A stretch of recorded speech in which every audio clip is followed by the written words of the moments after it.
바울 목사님은 갈라디아서를 통해 가지고 오늘 이 본문의 말씀을 통해서 우리들의 신분, 지금까지 어떤 삶을 살아왔으며 어떻게 변화되어지고 있는지에 대한 이야기를 이야기하고 있습니다. 오늘 1절의 말씀에 보니까 내가 또 말하노니 유업을 이을 자가 모든 것의 주인이나 어렸을 동안에는 종과 다름이 없어서 그의 아버지가 정한 때까지 후견인과 청지기 아래 있나니 그랬어요. 어릴 때는 아무리 주인이어도 어른들의 말을 듣게 돼 있잖아요.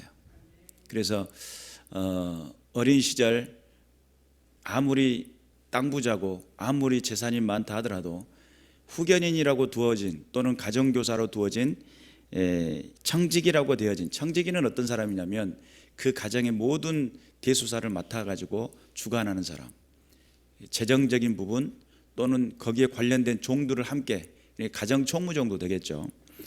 후견인은 말 그대로 법적인 부분에 있어서 위탁받은 사람입니다. 그래서 이 사람은 한번 정해져 있으면 몇 세까지는, 성인이 되기 전까지는 이 사람이 어떤 재산의 어떤 부분을 관리하거나 이런 부분을 위탁된 사람들을 말해요. 그러다 보니까 어릴 때는 종과 다름이 없다. 왜냐하면 후견인이나 청지기의 말을 듣지 않으면 안 되게 돼 있어요. 그러다 보니까 그런 측면에서 설명을 하고 있고, 3절에 이와 같이 우리가 어렸을 때에 이 세상의 초등학문 아래에 있어서 종노릇하였더니 그래요. 초등학문이라고 하는 이 개념, 후견인이라고 하는 이 개념, 같은 맥락에서도 이해할 수 있어요. 모세의 율법 이런 개념이죠. 그래서 그런 측면에서 율법의 종노릇이었다라고 하는 그런 개념으로 이해할 수가 있어요. 율법이라고 하는 것은 성경에서 로마서 3장 20절에 그런 이야기를 해요. 율법의 행위로는 그의 앞에 의롭다 하심을 얻을 육체가 없나니 율법으로는 죄를 깨달음이라. 결국적으로 율법이라고 하는 이 개념이 나쁜 건가라고 했을 때 결코 나쁜 게 아니에요. 그런데 왜 율법이 사람들을 올가매고 율법이 어려운 삶을 살 수밖에 없도록 그렇게 되어 있었는가라고 했을 때, 바울 목사님이 율법에 열심히 있었을 때 그는 무엇을 했었죠? 교회를 박해하고 성도들을 잡아 죽이고 그렇게 행동을 했었어요. 그래서 본인을 스스로 고백을 할 때 뭐라고 고백해요? 나는 죄인 중에 괴수다, 이렇게 고백을 하죠. 나의 나된 것은 오직 주님의 은혜로다, 하나님의 은혜뿐이다, 이렇게 고백을 하게 돼요. 그러면 바울이 율법에 대한 열심이 있었을 때에 그 삶 현장 속에 그가 율법에 열심히 있을 때 살인자가 되었었고, 하나님을 섬긴다라고 생각을 하며 열심을 품었던 그 모든 것들이 결국은 하나님의 마음을 전혀 모르게 되는, 그리고 주님의 마음을 아프게 할 뿐만 아니라 교회 박해와 성도들의 박해, 나중에 예수님으로부터 뭐라고 그래요? 내가 박해하는 예수다 이러잖아요. 예수님을 박해하게 되는 결과를 가져오게 됐어요. 그러다 보니까 이 초등학문 아래에 있었던 이 모든 것들이, 종로로 닫고 있었던 그것들이 실제적으로 율법이라는 개념이 나쁜 것은 아니에요. 하나님 앞에 나아갈 수 있는 길이 되었었어요. 구약시대 때 하나님 앞에 용서받을 수 있는 길이 열렸었고, 하나님 앞에서의 삶을 살아갈 수 있도록 선택된 백성으로서의 삶을 유지할 수 있는 방법이 율법이었어요. 문제는 율법이 변형을 일으키기 시작할 때부터입니다. 장로들이 하나하나 율법을 해석할 때마다, 장로들이 그 율법을 해석해 가지고 만들어낼 때마다 장로들의 유전도 많아지게 되죠. 그리고 그런 것들이 점점 많아지다 보니까 결국은 성경이 원칙적으로 원했던 율법의 정신이 있었으며 율법을 통해 가지고 하나님 앞에 나갈 길이 되었던 것을 완벽하게 고쳐버려요. 그래 가지고 율법으로서는 구원을 얻을 육체가, 의롭다 하심을 얻을 육체가 없다라는 결론이 내려지고 의인은 없나니 하나도 없다라는 결론에 도달하게 됩니다. 그랬더니 4절에 보니까 때가 참해 그랬어요. 이 때가 참해라고 하는 이 결론은 하나님의 때찬 경륜을 말하는데 구속사의 어떤 시점이 도달했다라고 하는 그런 개념으로도 이해할 수 있어요. 그런데 이 구속사의 시점이 된 것은 실제적으로 하나님이 이스라엘 백성들을 선택하고 불러가지고 그 부른 백성들을 통해서 뭘 하기를 원해요? 세상을 구원하기를 원하셨어요. 선택된 백성들이 순작용을 해가지고 하나님의 나라와 그 나라의 그 위상을 많은 열방의 많은 백성들에게 나타내고 증명하기를 원했었단 말이에요. 그런데 율법은 점점 변형이 되는데, 나중에 예수님 오셔가지고 율법을 행했던 그들에게 뭐라고 그래요? 너희 속에는 하나님이 없구나 그래요. 그러니까 우상 섬기는 죄와 같은 그런 상황으로 도달해 버린 거예요. 율법이 그들이 가지고 있었던 그들의 의라고 하는 것이 왜곡된 의로움으로 스스로 만족시키고 스스로 채울 수 있다라고 결론을 내렸던 그 의. 예수님이 보시기에 너희가 의롭다고 하니까 건강한 사람에게는 의원이 필요 없고 병든 자가 의원이 필요하다라고 그렇게 이야기하잖아요. 스스로 의롭다고 하니까 너희들은 아직도 죄인이다, 그런 말씀을 하세요. 그러니까 그런 측면에서 왜곡된 의로움과 율법의 변형, 그리고 또한 부패한 선민들, 성민, 선택된 백성이라고 하는 개념 속에 그들이 가지고 있었는데 그들의 중심 속에는 부패했다는 거예요. 탐욕이 들어있었고 또한 공격 성향이 가득했었고, 그리고 자기들의 시기심이 일어나니까 예수마저도, 하나님의 아들이신 예수 그리스도마저도 십자가에 못 박아버리는.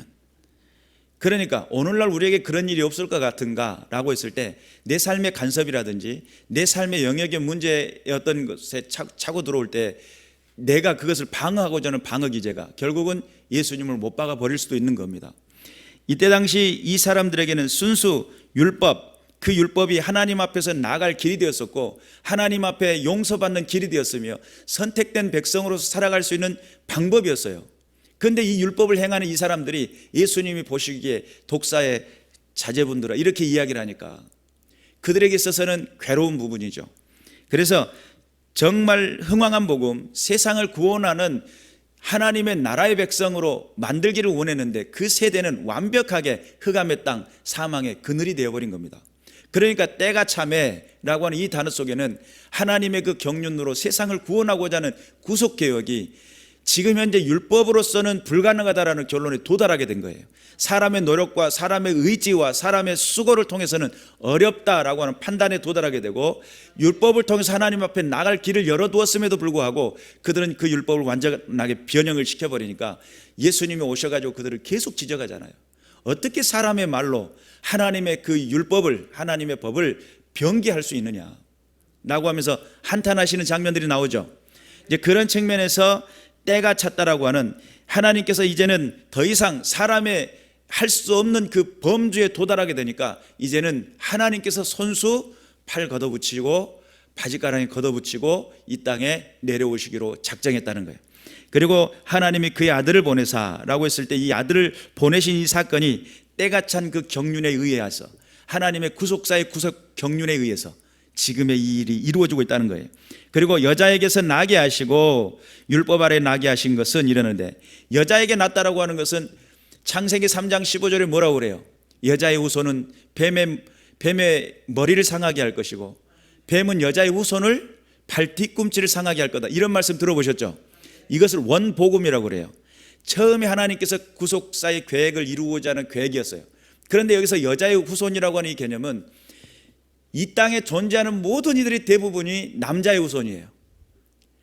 성경에 보니까 히브리서 7장 10절에 보니까 멜기세덱이 아브라함을 만날 때에 레위는 이미 자기 조상의 허리에 있었으며 그래요. 히브리서 7장 5절에 보니까 아브라함의 허리에서 난 자니라, 뭐 이런 내용이 나와요. 말 그대로 세대의 모든 열방의 모든 민족의 모든 종자들은 남성의 후손들이에요. 남성의 후손들. 처음에 아담부터 만들었잖아요. 여성들도 마찬가지예요. 남성으로부터 나와요. 남자의 갈빗대잖아요. 그런 측면에서 남자로서 모든 세상이 구조가 되었는데, 여러분 동정녀 마리아의 탄생, 동정녀라고 하는 처녀의 몸에서 태어나게 되는, 예수 그리스도가 태어나게 되는데, 처녀가 임신을 하는 것을 우리는 상식적인 기준에서 불륜 그런 개념이잖아요. 처녀인데, 아직 처녀인데 임신을 했다, 이거 이상한 거잖아요. 근데 문제는 그런 개념으로 이해하는 것이 아니라 성경은 뭐라고 이야기하냐면, 성령께서 마리아와 더불어 마리아에게 임신을 하게 만들었다는 거예요. 성령께서 찾아오셔서 마리아에게 임신을, 처녀의 임신을 말해요. 동정녀라는 개념. 그래서 여자의 후손이라는 개념이 창세기 3장 15절의 말씀이 이루어지고 성취되어지는 사건입니다. 예수님은 요셉의 아들인 것 같지만 아들이 아니에요. 그렇죠? 요셉이랑 결혼했으니까 요셉이 아버지인 것 같은데 어렸을 때는 아빠라고 부르고 컸겠죠. 그러나 실제적으로는 하나님께서 준비하신 예수 그리스도의 동정녀 탄생에 대해서 어떤 분이 그런 질문을 하더라고요. 나 교회 열심히 다니고 오랫동안 교회를 다녔는데 처녀가 임신했다, 이건 도대체 안 믿어진다. 그렇게 이야기를 해요. 저 앞에 자판기 앞에서. 근데 그 양반은 검정봉다리를 들었어요. 들었는데 소리가 보니까 영락없이 딸그닥 소리가 알만한 병이 2개가 들어있는 것 같아요. 그래가지고 자기는 못 믿겠다는 거예요. 술이나 먼저 끊으시오, 이런 이야기를 하고 싶은 말이 여기까지 올라왔는데 제가 참았어요. 그래서 제가 대질문을 하면 여러분 어떻습니까? 우리의 생명이라고 하는 것은 내가 생각하고, 내가 또 밥을 먹으면 배가 부르고, 또 작용을 해서 배출하고, 내가 어렸을 때의 모습이 있었는데 그 모습은 사라지고 점점 성장하고 몸에 상처가 나면 다시 회복하는 거. 이거 여러분, 이걸 어떻게 설명을 할 수 있어요? 살아있으니까요. 이렇게 설명할 수 있잖아요. 근데 살아있다는 것을 어떻게 증명할 수 있죠? 숨 쉬고 있으니까요. 아니, 그러니까 숨 쉬고 있는 걸 어떻게 증명하시냐 이 말이에요. 살아있으니까라고 하는 것을 어떻게 증명할 수 있냐. 지금 현대 과학으로도 불가능합니다. 우리 육체는 60%가 물이고 40%가 고용물이에요. 뭐 철이라든지 뭐 유황이라든지 인이라든지 이런 것들이 종합해 가지고 만들어진 거예요. 말 그대로 물과 진흙을 갖다 섞어 놓은 거예요. 흙덩어리하고 물을 섞어 놓은 그 자체예요. 그런데 그것이 우리가 조화를 이루고 장기가 따로 활동을 하고 두뇌에서 따로 생각을 하게 만들고 움직이게 만들고 일을 하게 만들고 힘을 쓰게 만든다는 거예요. 여러분, 이걸 어떻게 설명하냐 이 말이에요. 우리가 살아있는 그 존재 자체가 기적이에요. 과거로도 밝힐 수 없는 생명력이에요. 그래서 성경은 뭐라고 이야기해요? 하나님이 아담을 빚으시고 그 코에 생기를 불어넣으시니 생명이 된지라. 영혼이라고 하는 이 개념을 우리 이 땅에 존재하고 있는 사람들이 이걸 해결할 길이 없습니다. 성경은 명확하게 이야기하죠. 하나님이 지으셨다. 그러니까 하나님이 동정녀 탄생이 어렵겠어요? 하나님이 하시려고 작정하면 엄청 쉬운 일이죠. 하나님이 하시면 진짜 이건 쉬운 일입니다. 그런데 사람들이 상식적인 기준을 생각하니까 어렵게 느껴지는 거예요. 오늘 이 본문에서는 무슨 이야기를 하냐면, 율법 아래 나게 하신 것은, 율법 아래라고 하는 이것은 말 그대로 이스라엘 백성들을 그 틀 안에서 성장케 만들어요. 태어나자마자 8일 만에 할례를 받았고요. 그 다음에 이제 유월절을 지키고 12살 되던 해 유월절을 가잖아요. 어렸을 때는 성전에 들어갔을 때 시므온이라고 하는 그 할아버지하고 안나라고 하는 그 할머니 만나가지고 예언하는 장면, 메시아를 보기 전에 죽지 않을 거라고 하는 그 예언이 성취되는 사건이 그때 당시 나온단 말이에요. 그러니까 그 율법 아래 모든 것을 할례도 행하고 유월절기도 지키고 그 법 아래서 율법을 지키며 행해왔던, 율법을 지키는 가문 안에 태어나게 하고 그 가운데서의 삶을 살게 만들었다. 그런 측면에서 그 율법 아래 태어나게 하시고 율법 아래 있는 자들을 속량하시고 우리로 아들의 명분을 얻게 하려 하십니다. 할렐루야죠. 그래서 우리가 하나님의 백성으로서, 하나님의 자녀로서 하나님의 그 뜻을 이루고 성취할 수 있도록 사람이 율법의 의무를 가지고 하나님 앞에 나아가는 길이 열려 있었는데, 그것을 자기들 편의대로 자기들의 입맛대로 바꿔버리니까 진짜 하나님이 원했던 그 뜻하고는 전혀 상관없는 외적인 것으로 자꾸 바꿔버리니까 하나님이 결국은 예수 그리스도라고 하는 그 이름을 통해서 이 땅에 내려오게 되시고 세상을 구원하고자 하는 계획을 세우셨다. 그리고 또 오늘 이 본문의 말씀에 보니까 아들의 명분을 얻게 하려 하심이라. 너희가 아들이므로 하나님이 그의 아들의 영을 우리 마음 가운데 보내사 아빠 아버지라 부르게 하셨느니라. 여기서 아들의 영이라고 하는 그 개념이 등장을 하게 돼요. 아들의 영. 성경에서는 로마서 8장 14절을 보니까 하나님의 영 그렇게 표현하고 있고, 로마서 8장 9절에는 그리스도의 영, 또한 빌립보서 1장 19절에 보니까 예수 그리스도의 영, 그리고 또한 요한복음 14장 17절에 진리의 영, 이걸 토탈 한꺼번에 부르는 이름이 있어요. 성령, 거룩한 영이라고 할 수 있죠. 그런데 하나님의 영도 되고 그리스도의 영도 되고 예수 그리스도의 영도 되고 진리의 영도 된다. 왜 이렇게 표현들을 이렇게 헷갈리게 했냐라고 했을 때, 우리가 삼위일체라는 개념 속에 하나님과 예수님과 성령님은 한 분이시다. 따로의 인격을 가지고 있고 위격을 가지고 계신다.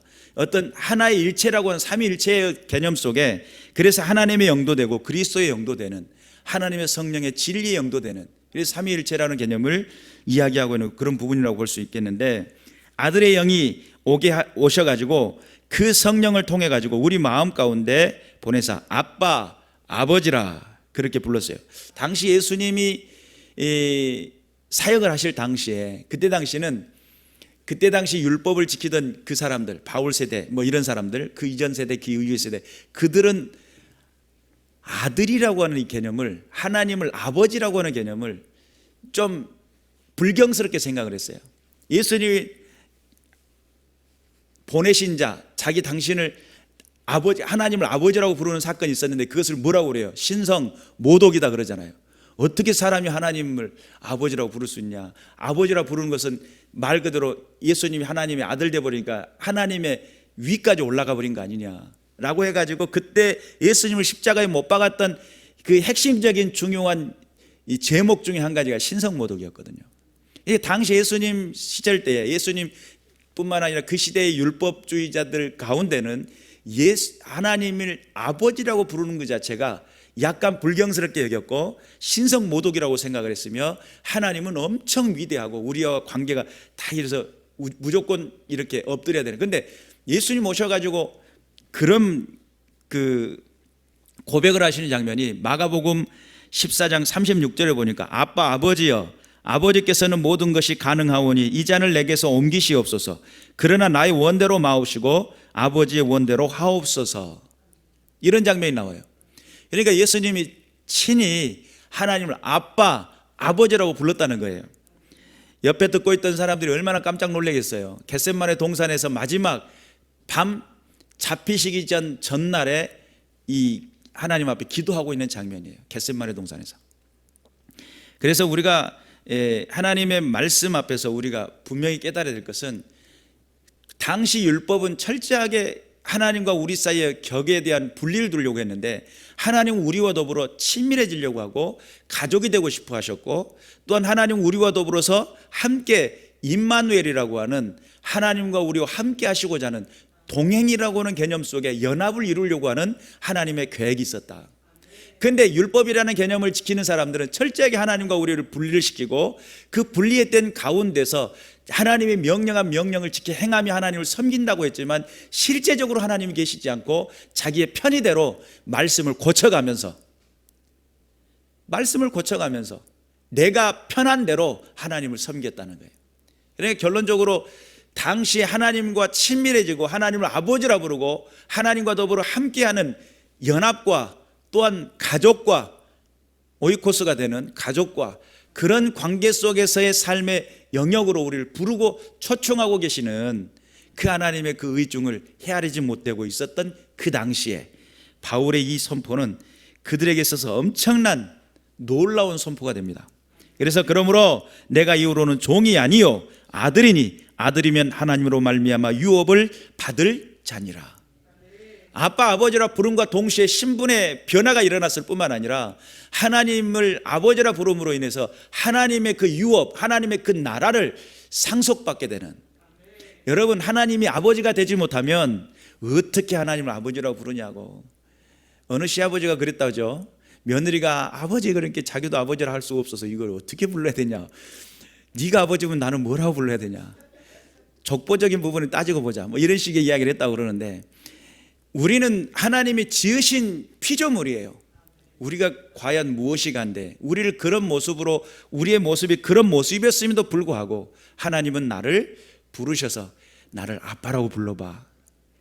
내가 너의 아버지가 되어줄게. 이렇게 말씀하신다는 거예요. 너 지금 어려운 부분이 있니? 너에게 지금 힘든 부분이 있어? 네가 내게 가까이 나와 나를 찾고 부르면 내가 너의 문제 해결이 되어주고 너의 삶의 기쁨이 되어줄 건데 라고 하며 우리에게 초청의 손길을 내밀며 우리와 함께하기를 원하고 계신단 말이에요. 그런데 당시 이 사람들은 종이 되어버린 율법의 의무에 갇혀버리게 되는, 그래서 종과 다름이 없고 종노릇 하게 되었으며 종은 주인이 시키는 대로 이것 하라면 이것 하고 저것 하라면 저것 할 수밖에 없는 그런 관계였지만 아빠 아버지라는 그 관계가 되어버리는 순간 우리는 담대하게 하나님 앞에 요구하죠. 하나님 그러면서 부르짖게 돼요. 여러분, 우리가 하나님 앞에 아빠 아버지가 되고 자녀가 되어져서 하나님 나라의 유업을 받는 것은 지금 현재 그것이 가능해져야 돼요. 그래야 장차 죽음에 이르러 하나님 앞에 섰을 그날에 그게 가능한 시절이 찾아와요. 지금의 내가 종로를 타고 있고 지금의 내가 자녀의 권세를 회복하지 못하고 있었다고 한다면 그것은 나중에 되어질 거라고 생각을 절대 하면 안 돼요.